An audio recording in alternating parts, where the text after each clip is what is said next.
Tom Theo Vladung adalah pemain keturunan Jerman, Indonesia, dan Belanda yang memiliki potensi besar untuk berkontribusi di lini tengah timnas Indonesia. Lahir pada 5 Agustus 2001 di Wiesbaden, Jerman, Tom memiliki tinggi 1,82 meter dengan kaki kanan yang dominan. Ia memulai karir profesionalnya di SGV Freiburg, klub yang berlaga di Regionalliga Südwest, divisi keempat Liga Jerman. Sebelumnya, Tom pernah bermain untuk Berbourg, KFC Uerdingen, dan 1 FC Kaiserslautern.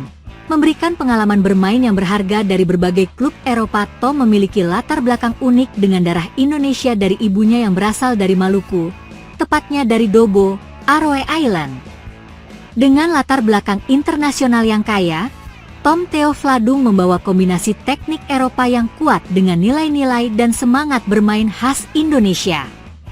Musim ini, debutnya bersama SGV Freiburg menunjukkan potensi besar di posisi gelandang tengah dan gelandang bertahan, di mana ia mengatur permainan dengan presisi dan kecerdasan tinggi.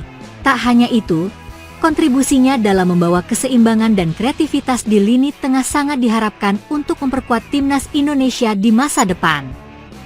Elkan Bagot, pemain bertahan berbakat yang kini memperkuat Blackpool FC, semakin dekat dengan peluang untuk kembali memperkuat timnas Indonesia.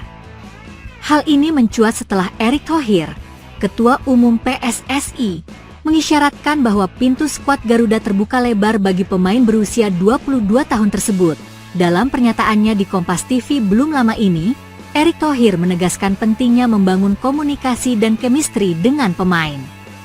Ia menyebut bahwa pemain seperti Elkan Bagot memiliki peluang besar untuk kembali membela Merah Putih, terutama jika semua pihak berhasil mencapai kesepahaman yang solid. Erick menambahkan bahwa Elkan adalah salah satu pemain potensial yang dapat memberikan kontribusi signifikan bagi timnas Indonesia. Nanti saya yakin beberapa pemain seperti Elkan Bagot akan bergabung dengan timnas Indonesia lagi. Tergantung nanti chemistry dan pembicaraannya. Elkan Bagot bukan Belanda, ujar Erick Thohir. Di sisi lain, performa Elkan Bagot bersama Blackpool FC belakangan ini terus menunjukkan perkembangan positif. Dalam laga teranyar melawan Huddersfield Town di lanjutan Liga Inggris kasta ketiga, Elkan tampil apik meskipun hanya dimainkan sebagai pengganti. Ia masuk pada penghujung babak pertama menggantikan Matthew Pennington, membantu timnya meraih hasil imbang 2-2 di kandang. Meski belum berhasil membawa Blackpool meraih poin penuh, penampilan bek muda ini dinilai cukup menjanjikan. Konsistensinya dalam mendapatkan menit bermain di klub diyakini akan menjadi faktor krusial dalam menentukan masa depannya di timnas Indonesia. Patrick Kluivert, pelatih anyar timnas, menegaskan bahwa jam terbang di level klub menjadi salah satu syarat utama bagi pemain yang ingin memperkuat timnas di bawah kepemimpinannya. Patrick Kluivert, dalam konferensi pers perdananya, menyebutkan bahwa faktor kebugaran dan waktu persiapan menjadi perhatian utama. Ia menekankan pentingnya mempertimbangkan berbagai aspek, mulai dari talenta individu hingga kontribusi pemain terhadap dinamika tim secara keseluruhan. Menurut Kluivert, keputusan untuk memanggil seorang pemain tidak hanya berdasarkan bakat semata, tetapi juga kesiapan fisik dan mental untuk menghadapi tantangan di level internasional. Kehadiran Elkan Bagot di skuad Garuda jelas akan memberikan tambahan kekuatan, terutama menjelang putaran ketiga kualifikasi Piala Dunia 2026 zona Asia. Dalam waktu dekat, timnas Indonesia dijadwalkan bertanding melawan Australia di Sydney Football Stadium pada 20 Maret mendatang. Pertandingan ini menjadi ujian berat sekaligus peluang emas bagi pasukan Patrick Kluivert untuk membuktikan kapasitas mereka di pentas internasional. Dengan kualitas yang dimiliki Elkan Bagot dan potensi pengaruhnya terhadap lini pertahanan, kembalinya dia ke timnas Indonesia diharapkan mampu membawa angin segar bagi perjuangan Garuda ini. Semua mata tertuju pada bagaimana Elkan memanfaatkan sisa musim bersama Blackpool untuk terus meningkatkan performanya, demi memastikan tempat di skuad Patrick Kluivert. Suasana ruang ganti timnas Indonesia menjadi pemicu di depannya Shin Tae-yong dari kursi pelatih. PSSI menyebut bahwa di ruang ganti komunikasi antara pelatih dengan pemain tidak berjalan lancar. Ini terjadi saat pertandingan Cina melawan Timnas Indonesia pada laga keempat Grup C putaran ketiga kualifikasi Piala Dunia 2026 Zona Asia di Stadion Qingdao Youth Football, Qingdao, 15 Oktober 2024. Kala itu, Timnas Indonesia kalah dengan skor 1-2 dari Cina.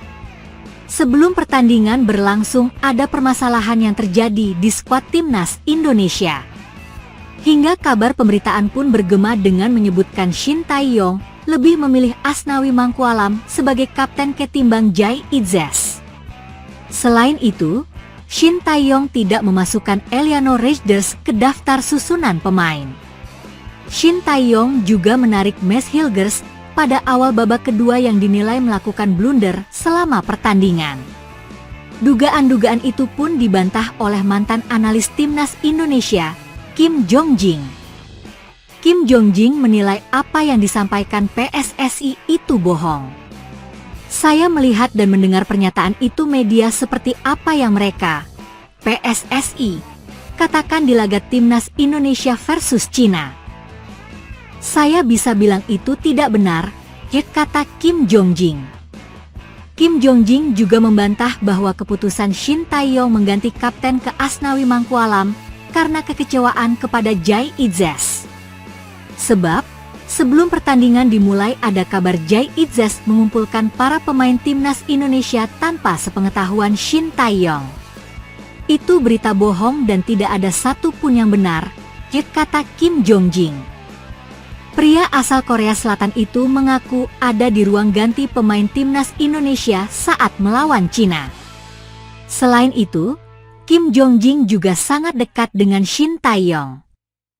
Kim Jong-jing tidak menampik adanya adu argumen yang terjadi di ruang ganti saat pertandingan. Sebab, itu merupakan laga internasional dan sudah menjadi hal biasa dalam sepak bola. Ini pertandingan internasional, apapun bisa terjadi dan situasi memanas. Kalau ada yang bicara ini masalah komunikasi, saya heran. Di pertandingan, ada JJ yang bisa menerjemahkan bahasa Indonesia. Lalu untuk bahasa Inggris, ada saya yang bisa saya sampaikan. Saya selalu ada di sana, kata Kim Jong-jin. Kim Jong-jing mengatakan bahwa Shin Tae-yong sangat peduli dengan pemain Timnas Indonesia. Menurutnya, momen kebersamaan ini sudah dibangun sejak Desember 2019. Coach Shin Tae-yong sangat mencintai pemain-pemain Indonesia. Bagi kami, kita ini adalah keluarga, tutupnya.